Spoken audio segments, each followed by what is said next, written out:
नमस्कार दोस्तों, स्वागत है आपका हमारे इस यूट्यूब चैनल पे। तो अभी तक हम 5 सेट कर चुके हैं। आज ये छठा सेट है जो काफ़ी इंपॉर्टेंस है आपके प्रत्येक एग्जाम के लिए, चाहे वो बीपीएससी हो, बिहार एसएससी हो,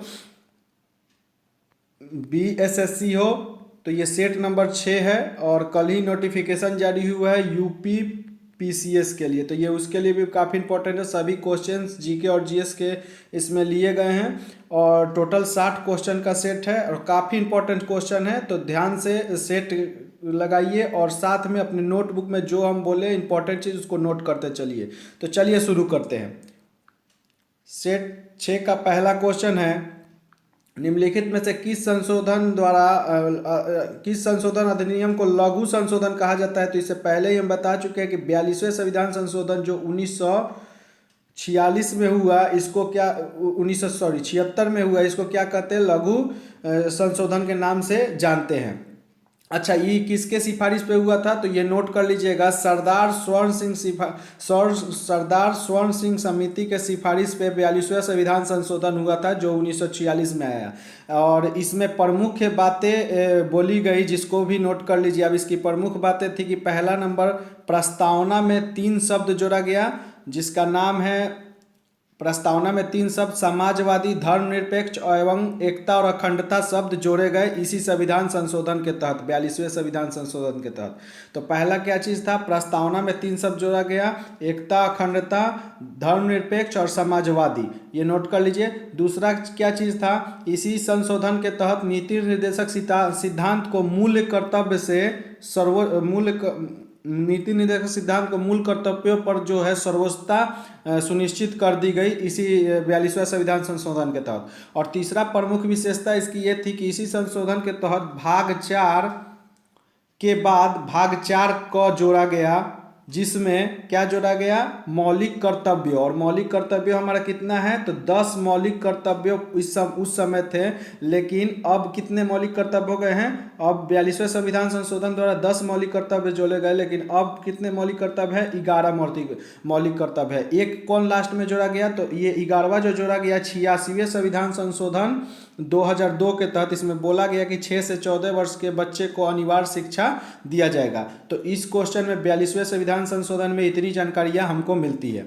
नेक्स्ट देख लेते हैं, 44वां संविधान संशोधन क्या कहता है। तो 44वां संविधान संशोधन पहला जानते हैं कब आया था, 1978 ईस्वी में ये आया था। और इसमें क्या बोली गई, क्या आया था तो इसमें क्या हुआ था कि संपत्ति का एक अधिकार है, 19F के तहत संपत्ति का अधिकार को कानूनी अधिकार 300 क में कर दिया गया था। तो ये संशोधन हुआ था 44वां संविधान संशोधन। नेक्स्ट देख लेते हैं 50वां संविधान संशोधन, उतना खास नहीं है लेकिन जान लेते हैं। इसमें क्या हुआ था कि अनुच्छेद 33 में संशोधन किया गया तथा सैन्य सेवाओं तथा देश की संपत्ति पर कोई भी कानून संसद बना सकता था, इसकी सिफारिश की गई। तो ये काफ़ी इंपॉर्टेंट है, 42-44 दोनों, इसको नोट कर लीजिए और याद कर लीजिएगा। चलिए नेक्स्ट क्वेश्चन की ओर बढ़ते हैं।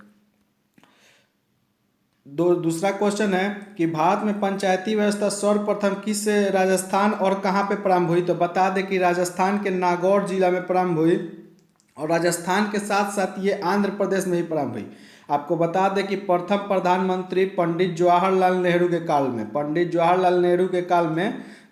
जवाहरलाल नेहरू के काल में पंचायती व्यवस्था सर्वप्रथम स्टार्ट हुई। कितने तारीख को तो याद रखिए, 2 अक्टूबर 1959 को ये महात्मा गांधी के जन्मदिन पे स्टार्ट हुआ। तो सबसे पहले कहाँ पे हुआ था तो 2 अक्टूबर 1959 को ये हुआ था, ये राजस्थान के नागौर जिला में हुआ था, अभी लिख दिए हैं। और जस्ट 11 अक्टूबर 9 ही दिन बाद आंध्र प्रदेश में इसको स्टार्ट कर दिया गया था। तो राजस्थान और आंध्र प्रदेश दोनों 1959 में ही 10 दिन के आगे पीछे स्टार्ट हुए थे। तो इसका आंसर डी हो जाएगा। अच्छा, पंचायती राज में और भी इम्पोर्टेंट बात है जो आप नोट कर लीजिए कि पंचायती राज किस संविधान संशोधन द्वारा जोड़ा गया। तो 73वां संविधान संशोधन जो कब आया था, 1992 से 93 के करीब में आया था। जनरली 93 ही लिखा जाता है। तो 1992 से 93 के करीब में आया था 73वां संविधान संशोधन, जिसमें भाग 9 के तहत अनुच्छेद 243 लिख लीजिए, अनुच्छेद 243 में क से न तक वर्णित है ये। और अनुसूची कौन सी जोड़ी गई, तो इसको भी नोट कर लीजिए, अनुसूची 11 जोड़ी गई जिसमें पंचायती राज का जिक्र है। तो 73वां संविधान संशोधन 1992 और 93 में आया, उसमें भाग 9 के तहत अनुच्छेद 243 से क से 9 तक जोड़ा गया जिसमें पंचायती राज व्यवस्था की जिक्र है। और साथ में क्या जोड़ा गया, इसमें ये अनुसूची 11 जोड़ी गई जिसमें पंचायती राज व्यवस्था की बात कही गई है। तो ये काफ़ी इंपॉर्टेंट है, इसको नोट कर लीजिए। चलिए, और हाँ, पंचायती राज व्यवस्था का अभी जो किसकी समिति की सिफारिश पे आया, तो पंचायती राज जो है त्रिस्तरीय ढांचे जो किसकी बलवंत राय मेहता की समिति पे 1957 में इसको स्टार्ट किया गया। त्रिस्तरीय पंचायती राज जिसमें ग्राम पंचायत, प्रखंड पंचायत और जिला परिषद की व्यवस्था की गई। इसमें बोला गया कि 5 साल के लिए पंचायत 5 साल के लिए होंगे, अर्थात पंचायत भंग हो जाने पर 6 मंथ के अंदर निर्वाचन चालू होंगे। और ये भी बोला गया कि पंचायत में 1/3 जो स्थान है वो महिलाओं के लिए सुरक्षित किए गए इसी संविधान के ऐसे संशोधन के तहत। तो ये काफ़ी इंपॉर्टेंट है, इसको सभी को नोट कर लीजिए। चलिए नेक्स्ट क्वेश्चन की ओर बढ़ते हैं। नेक्स्ट क्वेश्चन कह रहा है कि जैसे जैसे अर्थव्यवस्था विकसित होती है, राष्ट्रीय आय में तृतीय क्षेत्र का क्या होता है, तो याद रखिएगा, अर्थव्यवस्था जैसे जैसे इंक्रीज होगी वैसे वैसे तृतीय क्षेत्र जो है, राष्ट्रीय आय में तृतीय क्षेत्र का जो अंश है वो बढ़ता जाता है।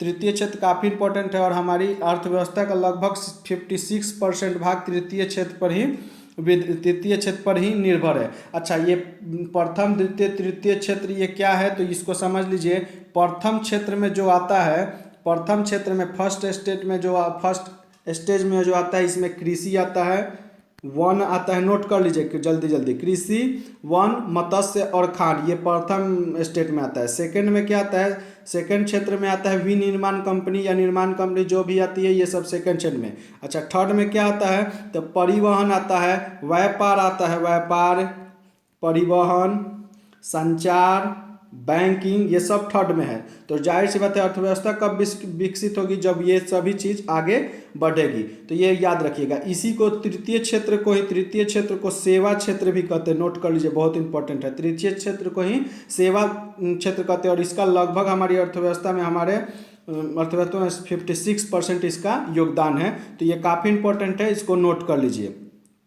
चलिए नेक्स्ट क्वेश्चन की ओर बढ़ते हैं। नेक्स्ट क्वेश्चन कर रहा है कि भारतीय राष्ट्रीय आय का आकलन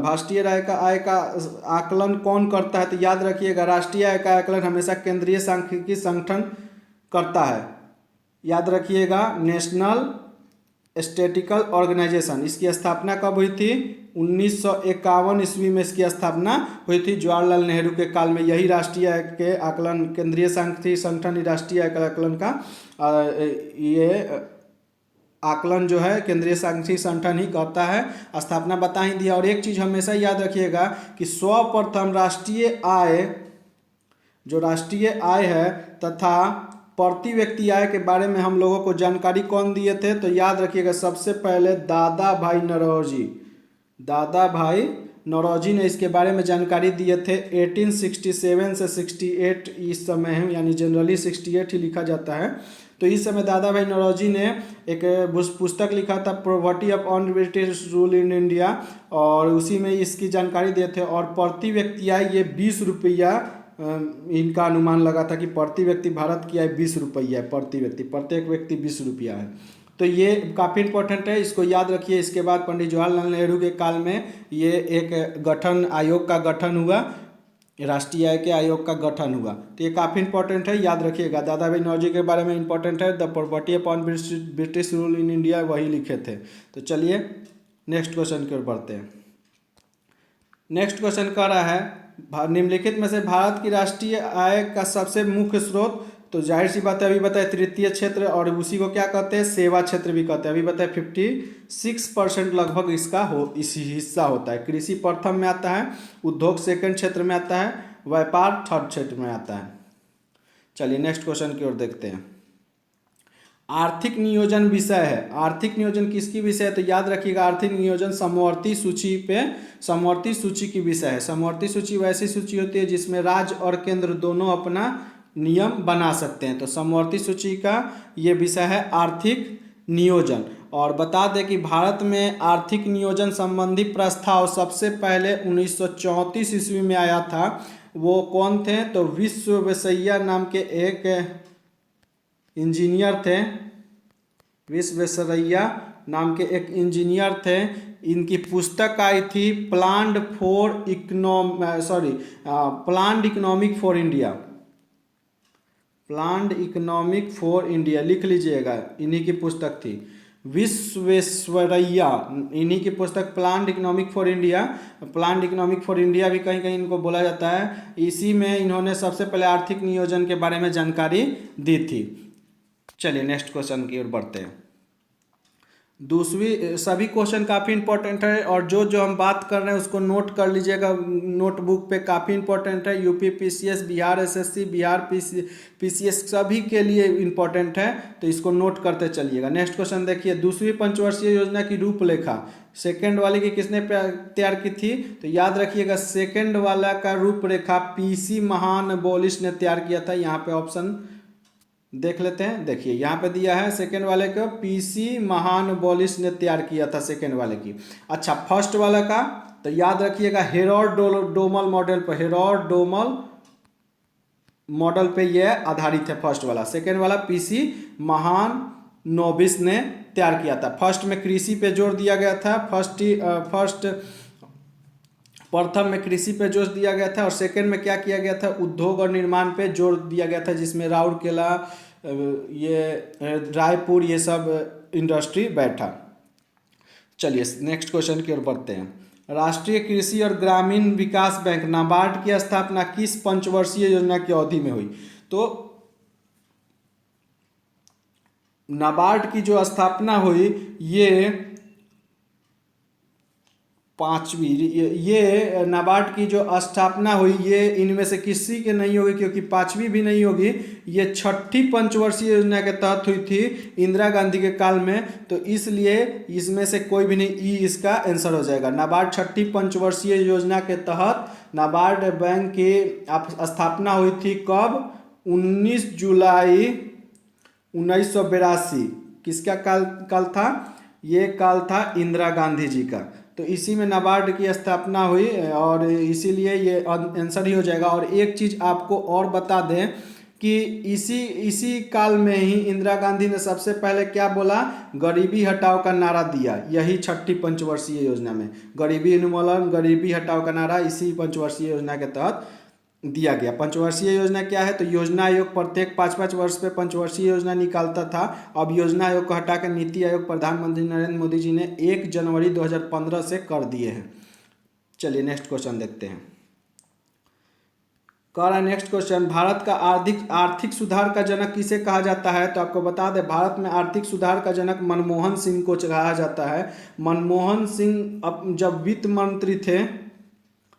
वित्त मंत्री ही रहे थे किसके काल में? तो याद रखिएगा मनमोहन सिंह जब पीवी नरसिम्हा राव के काल में वित्त मंत्री थे, तो इन्होंने अर्थव्यवस्था की भारत को चौथी सबसे बड़ी अर्थव्यवस्था वाला देश बना दिया था और काफ़ी अच्छे किए थे ये अर्थव्यवस्था के क्षेत्र में। तो इसीलिए आर्थिक सुधार का जनक मनमोहन सिंह को कहा जाता है। किस काल में थे? तो पीवी नरसिम्हा राव उस समय प्रधानमंत्री थे और ये उस समय वित्त मंत्री थे। ये लगभग 1992 की बात है। उदारीकरण इसी को कहते हैं कि भारत की उदारीकरण की शुरुआत इसी समय से हुई थी। चलिए नेक्स्ट क्वेश्चन की ओर बढ़ते हैं।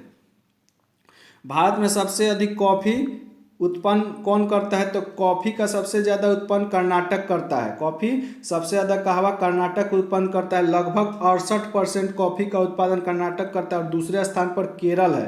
केरल लगभग 21% कॉफ़ी का उत्पादन करता है। अच्छा, महाराष्ट्र क्या करता है? तो पहले ही इसे वीडियो में जो लोग नहीं देखे हैं वो देख लीजिए। महाराष्ट्र के बारे में बता दिए कि ये सबसे ज़्यादा प्याज उत्पन्न करता है, कपास करता है और ज्वार करता है। ठीक है, तो ये काफ़ी इंपॉर्टेंट है। अच्छा, केरल एक और चीज़ उत्पादन करता है रबर। केरल रबर करता है और कर्नाटक एक और चीज़ करता है रेशम। काफ़ी इंपॉर्टेंट है, इसको नोट कर लीजिए। कर्नाटक रेशम और केरल रबर। ये रेशम और ये रबर। तो काफ़ी इंपॉर्टेंट है, नोट कर लीजिए। नेक्स्ट क्वेश्चन की ओर चलते हैं। सुरक्षा प्रकोष्ठ की नीति किसने स्टार्ट की थी? तो याद रखिएगा, वारेन हेस्टिंग्स ने सुरक्षा प्रकोष्ठ की नीति, घेरे की नीति इसी को कहते हैं। 1765 से 1813 तक ये चले थी। 1765 से 1813 तक इसको वारेन हेस्टिंग्स ने, एक और थे वेलेजले के संबंध से इसको स्थापित की थी। इसी नीति के तहत कंपनी ने अपने राज्य के चारों ओर मध्य राज्य यानी बफर स्टेट बनाने का प्रयत्न किया था, यह भी याद रखिएगा। तो वारेन हेस्टिंग्स, अच्छा वारेन हेस्टिंग्स का कार्यकाल आपको बता ही दिए थे इससे पहले के वीडियो में भी, आज भी बता दे रहे हैं। 1773 से 85 ईस्वी तक ये था। और इसके बारे में और भी इम्पोर्टेंट बातें हमने, मुस्लिम शिक्षा के मदरसे की स्थापना की थी और भी बहुत सारे चीज़ की थी। इसी के काल में आया था, इसी के काल में 1784 में एशियाटिक सोसाइटी ऑफ बंगाल की स्थापना हुई थी। ये सब काफ़ी इंपॉर्टेंट है। डलहौजी के बारे में भी आपको पहले ही बता चुके कि लॉर्ड डलहौजी का कार्यकाल 1848 से 65, पहले वाले वीडियो में सब बता चुके हैं। और क्या क्या हुआ था, डाक की खोज, तार की खोज इसके काल में हुआ था। रेल चल रहा था मुंबई से थाने से के बीच 3400 किलोमीटर। और काफ़ी इंपॉर्टेंट चीज़ जो पिछले वीडियो में बता दिए हैं, आप उसको देख लीजिएगा। सेट में ही हम टोटल वीडियो का डिस्कशन कर देते हैं, तो वो काफ़ी इंपॉर्टेंट है, हो जाते हैं आपके एग्जाम के लिए। चलिए नेक्स्ट क्वेश्चन देखते हैं। All India trade union Congress का प्रथम अध्यक्ष कौन था? तो आपको बता दें कि Lala Lajpat Rai all India trade union के प्रथम अध्यक्ष थे। और ये स्थापना हुआ था ऑल इंडिया ट्रेड यूनियन का 1920 में मुंबई में। नोट कर लीजिए, काफ़ी इंपॉर्टेंट है। All India trade union association की स्थापना ये 1920 में मुंबई में हुई थी। प्रथम अध्यक्ष जो थे लाला लाजपत राय, इसके प्रथम अध्यक्ष थे। चलिए नेक्स्ट क्वेश्चन की ओर बढ़ते हैं। नेक्स्ट क्वेश्चन कर रहा है कि वह कौन सा कांग्रेस अध्यक्ष था जिसने क्रिप्स मिशन व लॉर्ड वेवेल दोनों से वार्ता की? किससे क्रिप्स मिशन से और लॉर्ड वेवेल से। तो आपको बता दें कि अबुल कलाम आज़ाद पहले कांग्रेस में अध्यक्ष थे जिन्होंने क्रिप्स मिशन और लॉर्ड वेवेल दोनों से वार्ताएं की। इन्होंने ही अबुल कलाम आज़ाद क्या ही पुस्तक अल हिलाल है, ये भी याद रखिएगा। ये जो काफ़ी इंपॉर्टेंट है, ये पूछा जाता है एग्जाम में। चलिए नेक्स्ट क्वेश्चन की ओर बढ़ते हैं। सांप्रदायिक अवार्ड एवं पूना पैक्ट में क्रमशः दलित वर्ग के कितने सीटें दी गई? तो बता दें कि जब 1932 में थर्ड गोल में सम्मेलन हुआ, रामज मैकडोनाल्ड जो वहाँ के प्रधानमंत्री थे, तो सांप्रदायिक अधिनियम में 71 सीट दिया गया था। लेकिन बाद में ये बढ़ के पूना पैक्ट जो 1932 में पूना पैक्ट हुआ, उसमें ये बढ़ के 147 कर दिया गया। तो ऑप्शन इसका बी सही हो जाएगा। तो पहले 71 था, बाद में पूना जो समझौता हुआ इसके अनुसार इसमें 147 इसका सीट बढ़ा के कर दिया गया। चलिए नेक्स्ट क्वेश्चन की ओर बढ़ते हैं। भारत छोड़ो आंदोलन के समय इंग्लैंड के प्रधानमंत्री कौन थे? तो भारत छोड़ो आंदोलन के समय इंग्लैंड के भारत छोड़ो आंदोलन कब हुआ था? 1942 में। और ये सेकेंड वर्ल्ड वार के समय हुआ था। तो पहले ही वीडियो में हमने डिस्कस किया है कि सेकेंड वर्ल्ड वार में विंस्टन चर्चिल जो थे इंग्लैंड के प्रधानमंत्री थे। और अमेरिका के राष्ट्रपति के बारे में हमने बताया, क्या नाम था? Franklin D Roosevelt. ठीक है। और एक और चीज़ है, क्लीमेट एटली कब थे? तो भारत जब आज़ाद हुआ उस समय क्लीमेट एटली थे 1947 में। इसको भी याद रखिएगा। चलिए नेक्स्ट क्वेश्चन की ओर बढ़ते हैं।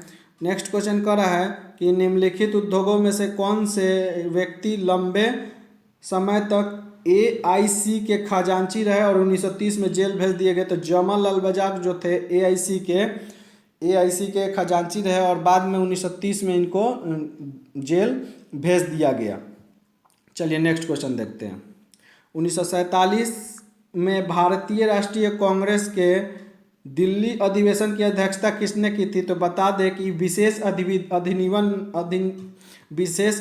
अधिवेशन हुआ था, तो दिल्ली में ये विशेष अधिवेशन हुआ था और इसकी अध्यक्षता डॉक्टर राजेंद्र प्रसाद ने की थी। बहुत सारे स्टूडेंट गलती कर देंगे जेबी कृपलानी मार के, क्योंकि स्वतंत्रता के समय जेबी कृपलानी ही लिखा रहता है, तो स्वतंत्रता के बाद जेबी कृपलानी थे, सही बात है, लेकिन दिल्ली में विशेष अधिवेशन हुआ था जिसकी अध्यक्षता डॉक्टर राजेंद्र प्रसाद ने की थी। साथ में याद रखिएगा 1946 में किए थे कौन, जेबी कृपलानी अध्यक्षता, ठीक है, जो मेरठ में हुई थी, और आज़ादी के समय भी अध्यक्ष यही थे जेबी कृपलानी। अच्छा, 1947 में हो गया डॉक्टर राजेंद्र प्रसाद। 1948 में जो हुआ था 56वां अधिवेशन जयपुर में, ये कौन किए थे, तब बी पट्टिभा सीतारमन, ये इसके अध्यक्ष थे।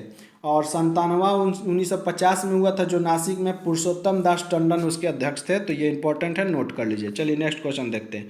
देवबंद के उस विद्वान का नाम बताना है जिन्होंने स्वतंत्रता आंदोलन में महत्व भूमिका निभाई है। तो याद रखिएगा देवबंद का जो विद्वान था वो अबुल कलाम आज़ाद ही थे, जिन्होंने अल हिलाल नामक समाचार पत्र, अल हिलाल नामक ये समाचार पत्र लिखे थे। और साथ ही एक और चीज़ याद रखिएगा कि 1866 में देवबंद जो उत्तर प्रदेश में, ये देवबंद कहाँ है, उत्तर प्रदेश में है, उस समय दारुल उलूम कहा जाता था इसको, ठीक है। और मौलाना हुसैन महमूद इसके नेता थे, जिसके नेतृत्व में मौलाना आज़ाद जुड़े, और इन्होंने अल नदहा नामक पत्र, एक और पत्र अल नदहा और अल हिलाल दोनों इन्होंने ही लिखा है, इन्हीं के द्वारा स्टार्ट किया गया है। चलिए नेक्स्ट क्वेश्चन की ओर बढ़ते हैं। 19वां क्वेश्चन कर रहा है बम्बई में, फिर वही क्वेश्चन आ गया। बम्बई में अखिल भारतीय व्यापार संघ AITUC, all India trade union कौन 1920 में हुआ था, जिसकी अध्यक्षता कौन किए थे, अभी ऊपर ही बताया, लाला लाजपत राय। काफ़ी इंपॉर्टेंट क्वेश्चन है, याद रखिएगा। नेक्स्ट क्वेश्चन है अमृत बाजार पत्रिका की स्थापना कौन किए थे। तो याद रखिएगा अमृत बाजार पत्रिका की स्थापना जो थे शिविर कुमार घोष ने इसकी स्थापना की थी।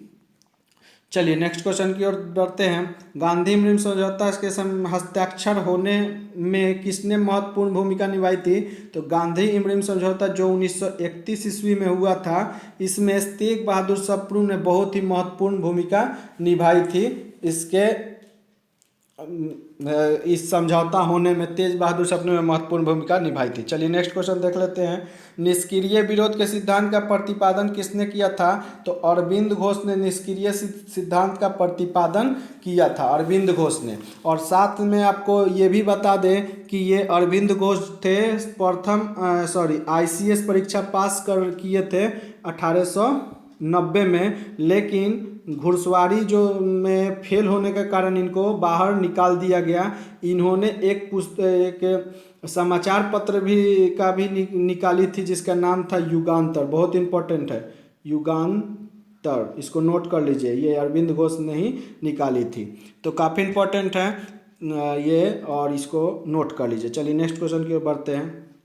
23वां क्वेश्चन है कि अखबारों में कौन सा मुख्यतः उदारवादी की नीतियों से का प्रचारक था। तो उदारवादी जो था वो लीडर था, लीडर समाचार पत्र उदारवादियों का समाचार पत्र था। और इसके लेखक जो थे मदन मोहन मालवीय थे, नोट कर लीजिए, मदन मोहन मालवीय थे इसके लेखक। अच्छा, ये न्यू इंडिया जो है, ये न्यू इंडिया और Commonwealth, new India and Commonwealth, ये दोनों के लेखक जो कौन थी, ये दोनों के लेखक एनी बेसेंट थी, नोट कर लीजिए। न्यू इंडिया और कॉमनवेल्थ ये दोनों के लेखक संपादक जो थी एनी बेसेंट थी। अच्छा, यंग इंडिया कौन लिखे थे। तो यंग इंडिया जब सभी जानते हैं कि महात्मा गांधी ने 1918 ईस्वी में लिखा था, महात्मा गांधी ने, ठीक है। और फ्री प्रेस जर्नल एक न्यूज एजेंसी है ये, ठीक है, इसको किसी ने संपादित नहीं किया। चलिए नेक्स्ट क्वेश्चन देख लेते हैं। तो आपको लीडर बता दिए मदन मोहन मालवीय, न्यू इंडिया और कॉमनवेल्थ जो थे क्या नाम बताएं, एनी बेसेंट जो भारत की प्रथम भारतीय महिला कांग्रेस की अध्यक्ष भी थी, और यंग इंडिया 1918 में MK गांधी ने। नेक्स्ट क्वेश्चन देखते हैं 24 नंबर क्वेश्चन कर रहा है मिलान करना है 24 नंबर क्वेश्चन को, और बताना है कौन सही है इनमें से। तो बताना है, तो बाढ़ कहाँ पे आता है 24 नंबर क्वेश्चन में, जो ऑप्शन होगा वो बाढ़ कहाँ पे आता है। तो बाढ़ आता है उत्तर प्रदेश एंड बिहार के मैदानी क्षेत्र, ये ऑप्शन देख लेते इधर। ए का 3 नंबर हो जाएगा, ए का 3 नंबर हो जाएगा उत्तर प्रदेश। उत्तर प्रदेश बाढ़ जो होगा, उत्तर प्रदेश मैदानी क्षेत्र हो जाएगा, बाढ़ उत्तर प्रदेश मैदानी क्षेत्र। और उसके बाद भूकंप जो है, भूकंप कहाँ पे आता है, तो 2 नंबर इसका, बी का पहला, सी का, यानी बी इसका आंसर हो जाएगा। ए का 3, बी का पहला, सी का 4 और डी का 2 नंबर। तो ये इसके, चलिए नेक्स्ट क्वेश्चन देख लेते हैं। कह रहा है 25 नंबर क्वेश्चन कि भारत में भू आकारों की संरचना के संबंध में कौन सा सही है। तो कह रहा है पहला, संरचनात्मक दृष्टि से मेघालय पठार दक्कन पठार का ही विस्तारित भाग है। तो पहला ये चीज़ क्या है, संरचनात्मक दृष्टि से मेघालय पठार दक्कन पठार का ही विस्तारित भाग है। दूसरा कह रहा है कश्मीर घाटी की रचना एक सम अवंती में हुई। तीसरा कह रहा है गंगा मैदान की रचना अग्रगत में हुई। और चौथा, हिमालय की उत्तरी भारतीय प्लेट, यूरोपीय प्लेट तथा चीनी प्लेट का त्रिकोणीय अभिसरण में के फलस्वरूप है। तो आपको बता दें कि पहला जो है इसमें सही है, संरचनात्मक दृष्टि से मेघालय पठार दक्कन पठार का ही विस्तारित रूप है। दूसरा भी सही है, कश्मीर घाटी सम अवंती में हुई, इसकी रचना सब अवंती में। और तीसरा जो है गंगा मैदान की रचना अग्रगत में, ये भी सही है। ये गलत है, हिमालय की उत्पत्ति भारतीय प्लेट और यूरोपीय प्लेट के बीच हुई, लेकिन चीनी प्लेट इसमें नहीं आता है। तो ये याद रखिएगा। तो ऑप्शन ए इसका आंसर हो जाएगा। चलिए नेक्स्ट देख लेते हैं। कह रहा है भारत का कौन सा राज्य सर्वाधिक अब्रक उत्पादित करता है। तो सर्वाधिक अब्रक आंध्र प्रदेश भारतीय राज्य उत्पादन करता है अब्रक का, ठीक है। और 2 नंबर पे आपका झारखंड है, ये भी याद रखिएगा। सेकंड नंबर पे झारखंड आता है। नेक्स्ट क्वेश्चन देख लेते हैं। भारत में कतिपय लौह इस्पात संयंत्र पश्चिमी तट से होकर आयोजित किए जाते हैं। इस उद्योग के ऐसे अवस्थित स्थिरीकरण का प्रमुख कारण क्या है। तो आपको बता दें कि गोवा एवं मध्य प्रदेश के कुछ भागों का उत्तम श्रेणी के, गोवा और मध्य प्रदेश है उसमें उत्तम श्रेणी के लौह अयस्क का निक्षेप मिलना, इसीलिए यहाँ पे इसको लौह अयस्क का संपादन यहीं पे इस्पात निर्माण का तुलनात्मक सुविधा है, ठीक है। तो ये काफ़ी इम्पोर्टेंट्स है, गोवा और मध्य प्रदेश जहाँ पे लौह अयस्क निक्षेपों का मिलना बहुत अधिक मात्रा में मिलते हैं, जो इस्पात निर्माण की तुल्यता सुविधा को बढ़ाते हैं। चलिए नेक्स्ट क्वेश्चन देख लेते हैं। भारत में ऊर्जा उत्पादन उपभोग के संबंध में कौन सा कथन सही है। तो कह रहा है पहला, यानी पिछले वर्षों में भारत में ऊर्जा उत्पादन की ह्रास में प्रवृत्ति लक्षित हुई है। या दूसरा कह रहा है कि विश्व में प्रति ऊर्जा उपभोग में भारत में न्यूनतम है। या भारत में उत्पादित कुल व्यवसायिक ऊर्जा में गैर पारंपरिक ऊर्जा स्रोत योगदान है। या भारत में ऊर्जा का उपभोग करने वाला प्रमुख उद्योग क्षेत्र है। तो ऑप्शन नंबर डी ही सही हो जाएगा, क्योंकि भारत में ऊर्जा उपयोग सबसे ज़्यादा प्रमुखतम क्षेत्र जो है उद्योग, जो कंपनियां हैं वही करती हैं, उद्योग जगत। चलिए नेक्स्ट क्वेश्चन देख लेते हैं। सबसे छोटा दिन कब होता है। तो आपको बता दें सबसे छोटा दिन 22 दिसंबर को होता है और सबसे बड़ा दिन होता है 21 जून को। अच्छा, किस दिन और रात बराबर होता है। तो याद रखिएगा 21 मार्च एंड 23 सितंबर को, 21 मार्च और 23 सितंबर को दिन और रात बराबर होता है, ठीक है। और सबसे बड़ा दिन जो होता है 21 जून को, सबसे छोटा दिन पूछा है तो 22 दिसंबर हो जाएगा।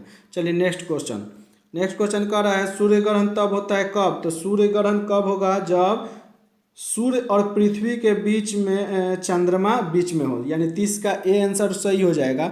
सूर्य ग्रहण कब होता है, जब सूर्य और पृथ्वी के बीच में, जब सूर्य और पृथ्वी, सन और ये पृथ्वी के बीच में जब चंद्रमा मून चलाएगा तो इसकी प्रकाश नहीं आ पाएगी, तो सूर्य ग्रहण हो जाएगा। यह हमेशा याद रखिए अमावस्या के दिन होता है, नोट कर लीजिएगा, यह हमेशा अमावस्या के दिन ही होता है। तो काफ़ी इंपॉर्टेंट है, इसको नोट कर लीजिए। चलिए नेक्स्ट क्वेश्चन देखते हैं। इजराइल की उभयनिष्ठ सीमा में कौन है। तो याद रखिएगा इजराइल, जो ये इजराइल देश है, इजराइल के उत्तर पूर्व में, यानी इधर आपको सीरिया मिलती है। इजराइल के उत्तर पूर्व में सीरिया मिलती है। दक्षिण पूर्व में जॉर्डन है, तथा दक्षिण पश्चिम की दिशा में, यानी इधर आपको मिस्र मिलता है। तो आपको बता दें कि उत्तर पूर्व में सीरिया मिलता है, दक्षिण पूर्व में ये जॉर्डन है, दक्षिण पश्चिम में आपको मिस्र मिलता है। तो कौन ऑप्शन हो जाएगा, ऑप्शन नंबर कौन हो जाएगा, सीरिया, जॉर्डन, मिस्र और लेबनान सब जगह। तो ये ए नंबर इसका आंसर हो जाएगा। चलिए नेक्स्ट क्वेश्चन देखते हैं। 64,000 किलोमीटर लंबाई एवं 2,000 किलोमीटर से 2,400 किलोमीटर चौड़ाई वाला एक कटक उत्तरी एवं दक्षिणी अटलांटिक महासागर और द्रोणियों के मध्य से गुजरता हुआ हिंद महासागर द्रोणों और फिर ऑस्ट्रेलिया तथा अंटार्कटिका के बीच दक्षिण प्रशांत महासागर द्रोणों में प्रवेश करता है। यह कटक कौन है? तो आपको बता दें कि यह कटक है ये डॉल्फिन चैंसलर कटक है, जो इतना होते हुए सभी चीज होते हुए जाता है। चलिए नेक्स्ट क्वेश्चन की ओर बढ़ते हैं।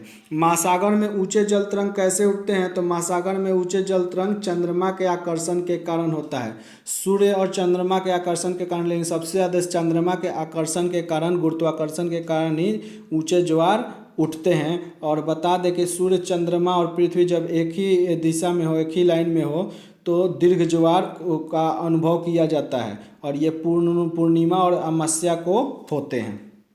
चलिए नेक्स्ट क्वेश्चन देखते हैं। सुमेलित करना है 34 नंबर क्वेश्चन को। 34 नंबर क्वेश्चन क्या कर रहा है कि बताइए यूरेनियम ट्रांस कॉन्टिनेंटल रेल मार्ग कहाँ पे है, ट्रांस एनिडियन रेल मार्ग कहाँ पे, ट्रांस साइबेरियन रेल मार्ग कहाँ पे है? तो आपको बता दें यूरेनियम ट्रांस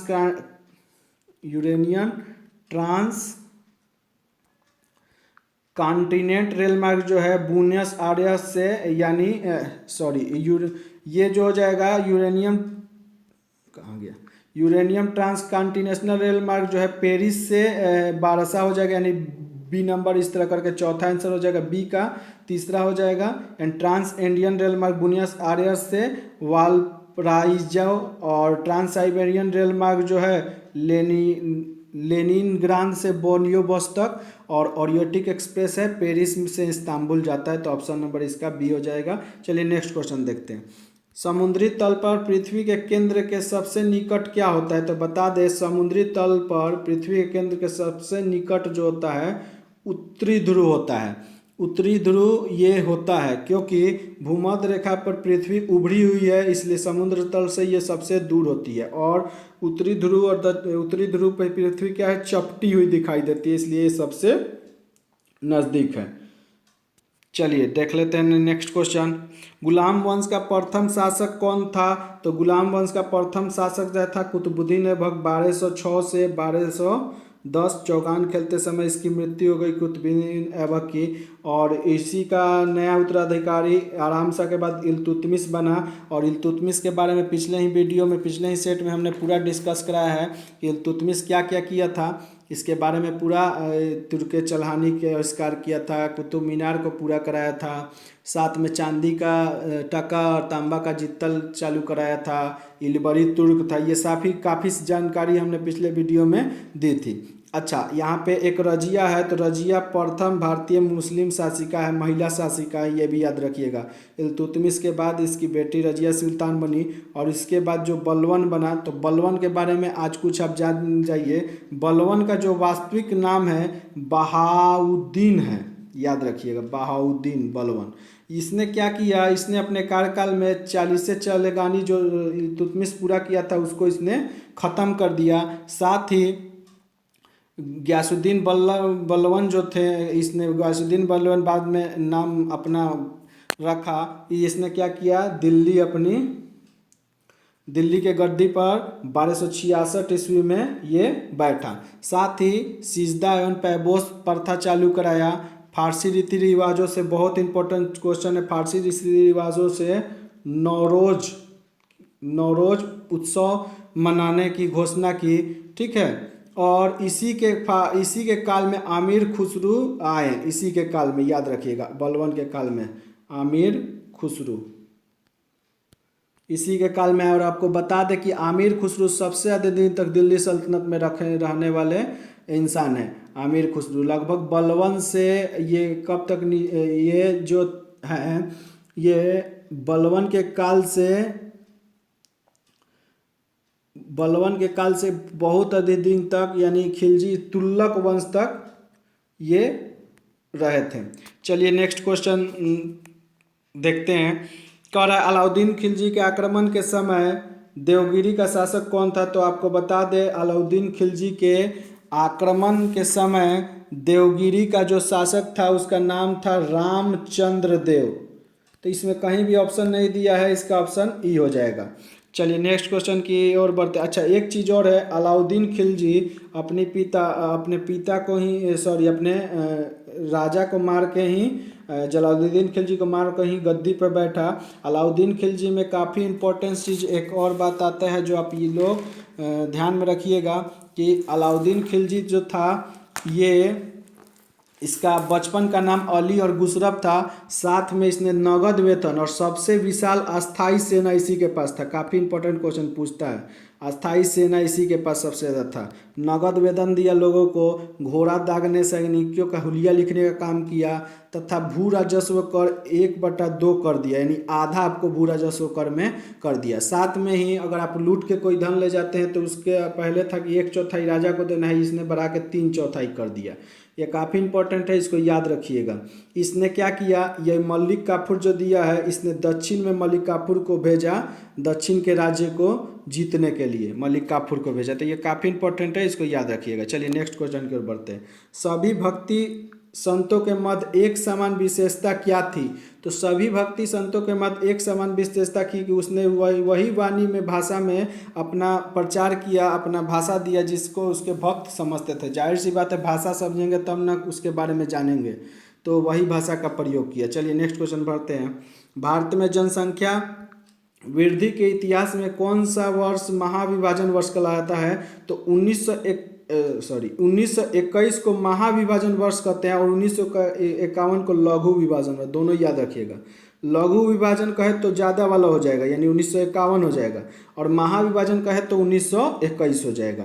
तो दोनों याद रखिएगा, दोनों इम्पोर्टेंस है आपके एग्जाम के लिए। चलिए नेक्स्ट क्वेश्चन की ओर बढ़ते हैं। नेक्स्ट क्वेश्चन कर रहा है भारत के संविधान का निम्न में से कौन सा अनुच्छेद प्रेस की स्वतंत्रता, बहुत इंपॉर्टेंट क्वेश्चन है VVI, प्रेस की स्वतंत्रता का संबंधित है। प्रेस की स्वतंत्रता का कहीं भी संविधान में जिक्र नहीं किया गया है, लेकिन 19(1) के तहत प्रेस की स्वतंत्रता समाहित है, यानी जो हम लोगों के लिए स्वतंत्रता है उसी के तहत प्रेस की स्वतंत्रता भी समाहित है। अच्छा अनुच्छेद 20 इसमें क्या कहा गया है? तो याद रखिएगा अनुच्छेद 20 में अपराधों के लिए दोष सिद्ध के संरक्षण के लिए बात कही गई है। अनुच्छेद 21 में प्राण एवं दैहिक स्वतंत्रता, काफ़ी इंपॉर्टेंट पूछता है, प्राण एवं दैहिक स्वतंत्रता का जिक्र है। और अनुच्छेद जो 22 है कुछ दशाओं में गिरफ्तारी और निरोध का संरक्षण इसमें किया गया है। तो ये इंपॉर्टेंट है, याद रखिएगा। चलिए नेक्स्ट क्वेश्चन बढ़ते हैं। भारत का राष्ट्रपति किसके द्वारा हटाया जाता है? तो आपको बता दें भारत का राष्ट्रपति संसद द्वारा महाभियोग लगने पर संविधान के अतिक्रमण करने पर अनुच्छेद 61 के तहत महाभियोग लगता है, उसके द्वारा ये हटाया जा सकता है। चलिए नेक्स्ट क्वेश्चन देखते हैं। लोकसभा के राज्यवर सीटों का आवंटन 1971 के जनगणना के आधार पर यह निर्धारित किया गया कि 2026 तक ऐसे ही रहेंगे। बहुत इंपॉर्टेंट क्वेश्चन है, कितने बार एग्जाम में है, याद रखिएगा इसको। तो ये कब हुआ था? 87वां संशोधन जो कब आया था? 2003 में। 86वां में बाल के बाद 2002 में आया था। इसमें क्या बोला? 6 से 14 वर्ष के निःशुल्क बच्चों को निःशुल्क शिक्षा दिया जाएगा। 87वां 2003 में है। इसमें क्या बोला गया कि इसमें कहा गया कि 91 के जनगणना के अनुसार यथावत 2026 तक लोकसभा की और राज्यसभा की सीट उसी तरह रहेगी। चलिए नेक्स्ट क्वेश्चन बढ़ते हैं। राज्यसभा में राष्ट्रपति कितने सदस्यों को मनोनीत करता है? तो याद रखिएगा राज्यसभा में 12 करता है और लोकसभा कहे तो लोकसभा में 2 करता है। तो काफ़ी इंपॉर्टेंट है, याद रखिएगा। चलिए नेक्स्ट क्वेश्चन। अच्छा राज्यसभा का टोटल सीट कितना है? 250 होता है। अभी राज्यसभा में 245 सीटें हैं। चलिए नेक्स्ट क्वेश्चन की ओर बढ़ते हैं। भारत का प्रधानमंत्री मुखिया होता है, तो याद रखिए केंद्रीय सरकार का मुखिया भारत का प्रधानमंत्री होता है। नेक्स्ट क्वेश्चन की ओर बढ़ते हैं। निम्नलिखित में से कौन सा विषय समवर्ती सूची में है? तो याद रखिएगा शिक्षा विषय समवर्ती सूची में आता है। शिक्षा का विषय समवर्ती सूची में, पहले ये राज्य सूची में था, अब समवर्ती सूची में इसको कर दिया गया। तो ये शिक्षा का विषय समवर्ती, इसको कब किया गया याद रखिएगा 42वें संविधान संशोधन 1976 के तहत। इसके द्वारा शिक्षा तथा नाप तौल, जंगली जानवर, पक्षियों, इस सब को भी समवर्ती सूची में डाल दिया गया। तो काफ़ी इंपॉर्टेंट है, इसको याद रखिए। चलिए नेक्स्ट क्वेश्चन देखते हैं। जम्मू कश्मीर के राज्यपाल की नियुक्ति कौन करता है? तो अभी तो जम्मू कश्मीर का राज्यपाल की नियुक्ति भारत के राष्ट्रपति करते हैं, पहले ऐसा नहीं था। पहले जम्मू कश्मीर के कार्यपालिका प्रधान जो था सदर रियासत, क्या नाम था? सदर रियासत होता था, और वहाँ का विधानसभा ही वहाँ के राज्यपाल की नियुक्ति करता था। लेकिन अधिनियम 1965 जो आया, जम्मू कश्मीर का ही अधिनियम, संविधान का अधिनियम 1965 के तहत सदर रियासत के स्थान पर राज्यपाल नाम दिया गया और बोला गया कि राष्ट्रपति अब इसका नियुक्ति करेगा। अभी जम्मू कश्मीर के राज्यपाल कौन है? तो जम्मू कश्मीर के राज्यपाल अभी कौन है? गिरीश चंद्र मुर्मू। गिरीश चंद्र मुर्मू, याद रखिएगा, नोट कर लीजिए। चलिए नेक्स्ट क्वेश्चन। नेक्स्ट क्वेश्चन कह रहा है कि हाल ही में किस देश में हिंदुओं को शिव मंदिर में 20 वर्ष बाद पूजा करने की अनुमति मिली? तो अभी पाकिस्तान देश में हिंदुओं को 20 वर्ष बाद पूजा करने, पाकिस्तान के शिव मंदिर में हिंदुओं को पूजा करने की अनुमति मिल गई है। चलिए नेक्स्ट क्वेश्चन देखते हैं। निम्नलिखित में से किसको संविधान द्वारा मौलिक अधिकार को लागू करने की शक्ति दी गई है? तो पिछले ही सेट में ये क्वेश्चन आया है और आज फिर आ गया। देखिए, सर्वोच्च न्यायालय और उच्च न्यायालय दोनों को ये शक्ति दी गई है, क्या? मौलिक अधिकार लागू करने के लिए। ठीक है, चलिए नेक्स्ट क्वेश्चन। सर्वोच्च न्यायालय को किस अनुच्छेद के तहत? तो अनुच्छेद 32 के तहत। और उच्च न्यायालय को किस अनुच्छेद के तहत? तो अनुच्छेद 226 के तहत ये अधिकार प्राप्त है। चलिए नेक्स्ट क्वेश्चन देखते हैं। जिस समिति की सिफारिश पर भारत में पंचायती राज की स्थापना की गई उसका अध्यक्ष कौन था? तो अभी बताएं, बलवंत राय मेहता। 3 स्तरीय पंचायत समिति का इन्होंने 1957 में ये बोले थे 3 स्तरीय पंचायती राज होना चाहिए। ग्राम पंचायत, जिला परिषद और ग्राम पंचायत, जिला परिषद और प्रखंड स्तर पर पंचायत होना चाहिए। तो ये इंपॉर्टेंट है, याद रखिएगा। चलिए नेक्स्ट क्वेश्चन की ओर बढ़ते हैं। पंचायत के चुनाव कराने हैं तो निर्णय किसके द्वारा लिया जाता है? तो ये राज्य सरकार के द्वारा लिया जाता है। पंचायती राज 73वां संविधान संशोधन 1993, याद रखिएगा। इसी में पंचायती राज का जिक्र है। 11वीं अनुसूची इसी में जोड़ी गई थी। चलिए नेक्स्ट क्वेश्चन बढ़ते हैं। राजा राममोहन राय ब्रह्म समाज की, हमेशा ये क्वेश्चन पूछता है और बार बार हम बताते हैं, ब्रह्म समाज की स्थापना राजा राममोहन राय ने 1828 में ब्रह्म समाज की स्थापना राजा राममोहन राय ने की थी। चलिए नेक्स्ट क्वेश्चन देखते हैं। 1855 में संथाल के किस अंग्रेज कमांडर को हराया था? संथालों ने किस अंग्रेज कमांडर को हराया था? तो याद रखिएगा मेजर बारो को हराया था। ये मेजर बारो को संथालों ने मेजर बारो को हराया था। और एक और चीज़ बता दें कि संथाल जो विद्रोह था, इसके मुख्य जो नेता थे वो सिंधु और कानू थे। ये बिहार और पश्चिम बंगाल में ये विद्रोह हुआ था। सिंधु और कान्हू इसका नेतृत्व कर रहे थे। चलिए नेक्स्ट क्वेश्चन देखते हैं। अंग्रेजी भारतीय सेना में चर्बी वाले कारतूस चलाने एल्फिन राइफल कब शामिल किया? तो इसको दिसंबर 1956 में ही स्टार्ट कर दिया था। और सबसे पहले मेरठ में ये लड़ाई हुई है, 10 मई से स्टार्ट हुआ, जिसको प्रथम स्वतंत्रता संग्राम 1857 की क्रांति कहते हैं। और पहला लड़ाई का स्टार्ट कौन किया था? मंगल पांडे ने। तो आंसर इसका हो जाएगा दिसंबर में। चलिए नेक्स्ट क्वेश्चन। शारदा मणि कौन थी? तो राजा रामकृष्ण परमहंस की पत्नी और गुरु माता थी किसकी? विवेकानंद, स्वामी विवेकानंद की गुरु माता थी। चलिए नेक्स्ट क्वेश्चन देखते हैं। 1899 से 1900 ईस्वी में मुंडा क्रांति का नेता बिरसा मुंडा थे। मुंडा क्रांति अभी झारखंड के छोटा नागपुर पठार पे स्थित, पहले बिहार में ही वो स्थित था। चलिए नेक्स्ट क्वेश्चन देख लेते हैं। अखिल भारतीय किसान सभा का प्रथम सत्र की अध्यक्षता कौन किए थे? तो स्वामी सहजानंद सरस्वती। और अखिल भारतीय किसान सभा जो था, पहले ये किस नाम से जाना जाता था? तो अखिल भारतीय किसान जो था उसको 1936 ईस्वी में इसकी स्थापना हुई थी, 1936 ईस्वी में। और इसको बाद में अखिल भारतीय किसान सभा कहा जाने लगा। पहले इसे अखिल भारतीय किसान कांग्रेस सभा कहा जाता था। तो इसके प्रथम अध्यक्ष कौन थे? स्वामी सहजानंद। और बिहार किसान सभा के भी यही थे, स्वामी सहजानंद। तो काफ़ी इंपॉर्टेंट है, नोट कर लीजिए। नेक्स्ट क्वेश्चन की ओर बढ़ते हैं। अंग्रेजी शासनकाल में कौन सा क्षेत्र अफीम के लिए उत्पादित हेतु प्रसिद्ध था? तो याद रखिएगा, बिहार, उत्तर प्रदेश, ये सब अफीम उत्पादन के लिए काफ़ी इंपॉर्टेंट थे अंग्रेजी शासनकाल में। चलिए नेक्स्ट क्वेश्चन देखते हैं। सत्यार्थ प्रकाश, बहुत इंपॉर्टेंट क्वेश्चन है, बार बार आता है। तो स्वामी दयानंद सरस्वती ने सत्यार्थ प्रकाश की रचना की थी। स्वामी दयानंद सरस्वती आर्य समाज से संबंधित है और आर्य समाज की स्थापना 1875 के बम्बई में इन्होंने आर्य समाज की स्थापना की थी, जो एकस्ववाद पर ये बोलते थे कि ईश्वर एक है, मूर्ति पूजा का विरोध करते थे, पशु बलि ये सब चीज़ का विरोध करते थे, कर्मकांड का विरोध करते थे। तो ये काफ़ी इंपॉर्टेंट है, इन्होंने आर्य समाज की स्थापना की स्वामी दयानंद सरस्वती ने। चलिए नेक्स्ट क्वेश्चन। अनुशीलन समिति, पहले भी ये क्वेश्चन आ गया, आज फिर आया।